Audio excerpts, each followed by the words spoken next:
done with the early 2010s. I know we don't want to talk about it because it's in the modern era. Everything post 2000s is just good modern basketball, and everything is advanced and everything is good, man. But I'm not gonna lie, that era was weak as man.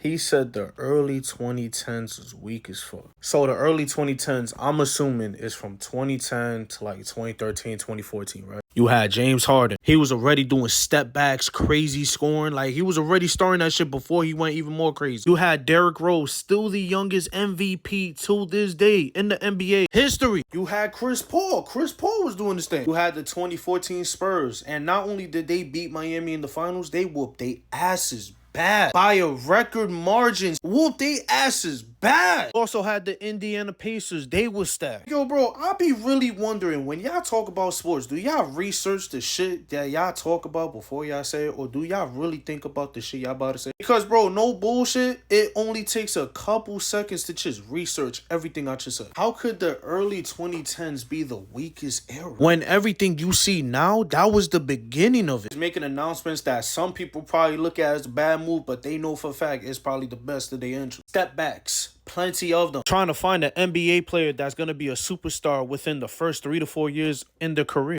And yes, I know NBA teams always try to get a superstar off rip, but what I meant by that was, after Derrick Rose did what he did within his first 3 to 4 years getting an MVP, that's when the NBA teams was like, all right, we got to find the next thing and not let players grow. That's what I mean by that. Like, how many NBA players you see not be able to grow because everybody want to rush them to be Hall of Famers? You know what I'm saying? That's what I'm talking about. Like, some of that shit started from the early 2010s, bro. Like, what the fuck is you talking about right now? Like, yo, what? Yo, I can't make this shit up. Oh, and another thing, how y'all like to sit there and complain about, oh, the NBA's not competitive no more. There's no more competition. Early 2010s was the last time you saw that shit. I'm lying? Am I lying?